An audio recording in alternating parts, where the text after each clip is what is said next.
तो एक दौर था जब विदेशी राष्ट्राध्यक्षों के भारत दौरे की शुरुआत देश की राजधानी नई दिल्ली से होती थी और उसका समापन भी नई दिल्ली में ही होता था। लेकिन 2014 के बाद से ही ये तस्वीर प्रधानमंत्री नरेंद्र मोदी ने बदलनी शुरू कर दी। आज स्पेन के प्रधानमंत्री पेड्रो सांचेज की भारत यात्रा पर जब पहुंचे तो पीएम मोदी ने स्पेन के पीएम के स्वागत के लिए दिल्ली की जगह गुजरात के वडोदरा शहर को चुना।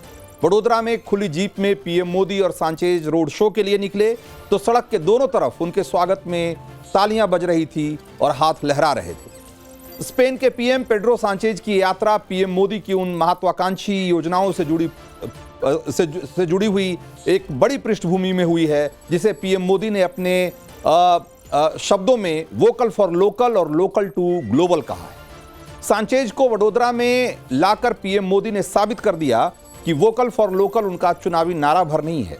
उनकी विदेश नीति से लेकर उनके बड़े फैसलों में उसकी झलक दिखती है और दुनिया के जिस बड़े मंच पर वो जाते हैं हिंदुस्तान के लिए लोकल फॉर ग्लोबल का नारा जरूर बुलंद करते हैं। पिछले महीने 22 सितंबर को पीएम मोदी अमेरिका के दौरे पर थे, तब लोकल फॉर वोकल के नारे को उन्होंने लोकल टू ग्लोबल की एक नई थीम में ढाला था। सांचेज और मोदी की वडोदरा में टाटा एडवांस सिस्टम के सेंटर का उद्घाटन के दौरान की तस्वीरें हम आपको दिखा रहे हैं और इसमें C295 विमानों के निर्माण केंद्र के रूप में इसे विकसित किया गया है। स्पेन से समझौते के तहत वडोदरा के इस कॉम्प्लेक्स में 40 विमानों का निर्माण किया जाएगा।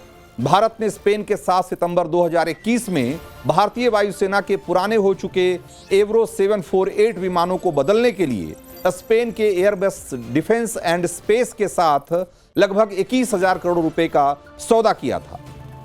इस परियोजना के तहत भारत में पहली बार किसी निजी कंपनी द्वारा सैन्य विमानों का निर्माण किया जा रहा है। 27 मार्च 2022 को पीएम मोदी ने लोकल फॉर ग्लोबल का मंत्र देश को दिया था, लेकिन उससे बहुत पहले उन्होंने उसकी बुनियाद बनानी शुरू कर दी थी। इसी साल फरवरी की बात है। पीएम मोदी ने गुजरात के राजकोट में कहा था कि हमने भारत सरकार को दिल्ली से बाहर निकालकर देश के अलग अलग कोनों में पहुंचा दिया है और G20 के दौरान ये इसकी बहुत सारी बानगी आपको देखने को भी मिली थी। मोदी का यह बयान आज फिर से चर्चा में है। स्पेन के प्रधानमंत्री सांचेज के अलावा उन दूसरे विदेशी राष्ट्राध्यक्षों के भारत दौरे की तस्वीरों को भी जरा याद कीजिए जिसे पीएम मोदी दिल्ली की जगह दूसरे अलग अलग शहरों में लेकर गए। मिसाल के तौर पर चीन के राष्ट्रपति शी जिनपिंग को भारत जब वो आए तो उनको 2014 में अहमदाबाद में उनका स्वागत किया और 2019 में जब वो आए तो उनको महाबलीपुरम में मोदी उन्होंने मुलाकात की। इस साल गणतंत्र दिवस की बात है। फ्रांस के राष्ट्रपति जब इमैनुएल मैक्रो आए तो भारत के मेहमान के तौर पे तो दिल्ली की जगह राजस्थान के जयपुर में उनका स्वागत किया गया। हिंदुस्तान के लोकल फॉर वोकल प्लान की अहमियत का एहसास भी इस तरीके से प्रधानमंत्री मोदी बाहर से आए विदेशी मेहमानों को कराते रहते हैं। स्पेन के पीएम पेड्रो सांचेज की तरह जयपुर में फ्रांस के राष्ट्रपति मैक्रों का भी रोड शो हुआ था, जहां भारत की सांस्कृतिक समृद्धि का आनंद लेते हुए मैक्रो ने भारत के साथ मजबूत होते कारोबारी रिश्तों पर अपनी मुहर लगाई थी। तो अब आगे बढ़ते हैं। देश का मूड मीटर की दूसरी स्टोरी में आपको दिखाते हैं कि भारत की बढ़ती हुई ताकत की एक अनोखी तस्वीर, एक खास तस्वीर। लेकिन आपको यह भी बता दें कि अब से बस थोड़ी देर बाद ही चीन की साइबर साजिश पर एक बड़ा खुलासा करने वाले हैं हम और आपको दिखाएंगे कि कैसे भारत उसका नया शिकार बन गया है। लेकिन जरा देखिए कि दुनिया में भारत की बढ़ती ताकत का एहसास अब किस किस तरीके से आपको दिखाई देता है। इस वीडियो में जो आपको मैं दिखाने जा रहा हूं उसमें जो बातें कही जा रही है उसको जरा ध्यान से सुनिएगा, फिर आप समझ पाएंगे कि आज का भारत दुनिया के बाकी देशों से कैसे डील करता है। बॉर्डर हो या व्यापार, आज का भारत किसी भी सूरत में दूसरों के सामने झुकने को तैयार नहीं। ये वीडियो दिल्ली मेट्रो का है जिसमें केंद्रीय मंत्री पीयूष गोयल और जर्मनी के वाइस चांसलर रॉबर्ट हेबेक के बीच बातचीत हो रही है। जरा इसको सुनिए गौर से और फिर इसके पीछे की पूरी कहानी आपको बताते हैं विस्तार से। See, your German company is supplying us some tunnel boring machines which they make in China. What's the name?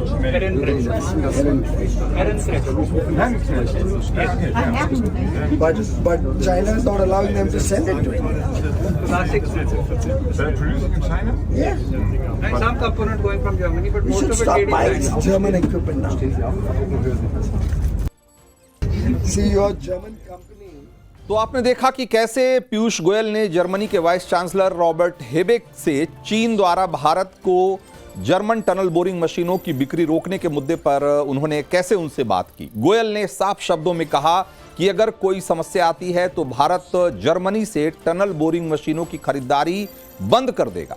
असल में भारत हेरेंकनेच नामक जर्मन कंपनी से टनल बोरिंग मशीन खरीदता है और जर्मन कंपनी ये मशीनें जर्मनी की बजाय चीन में बनाती है।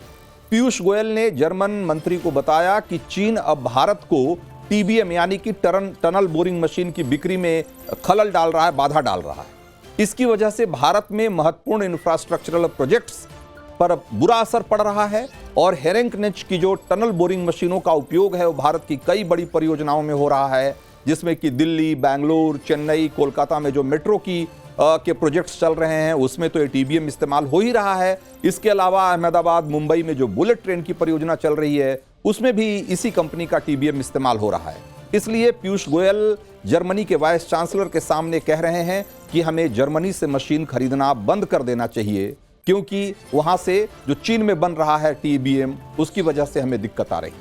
तो जर्मनी के इकोनॉमिक अफेयर्स के मंत्री हैं रॉबर्ट हेबेक, जो कि वाइस चांसलर भी हैं, और उस 7वें Bharat Germany inter government consultation में भाग लेने के लिए नई दिल्ली में हैं और उन्होंने केंद्रीय मंत्री पीयूष गोयल के साथ दिल्ली मेट्रो में सफ़र किया और द्वारका के यशोभूमि कन्वेंशन सेंटर उनको पहुंचना था और इसी सफ़र के दौरान का ये वीडियो है जो कि अब वायरल हो रहा है। जर्मन कंपनियों के लिए भारत की अहमियत तेजी से बढ़ी है और वजह यह है कि भारत की अर्थव्यवस्था तेजी से बढ़ रही है और दोनों देशों के बीच व्यापार भी लगातार बढ़ रहा है। साल 2022 में दोनों देशों के बीच करीब 24.85 बिलियन डॉलर का व्यापार हुआ था, जो कि 2023 में बढ़कर 30.8 अरब बिलियन डॉलर के रिकॉर्ड स्तर पर पहुंच चुका है। लेकिन यहां गौर करने वाली बात यह है कि भारत और जर्मनी के बीच अच्छे संबंधों के बावजूद भारत अपने हितों को लेकर किसी भी देश से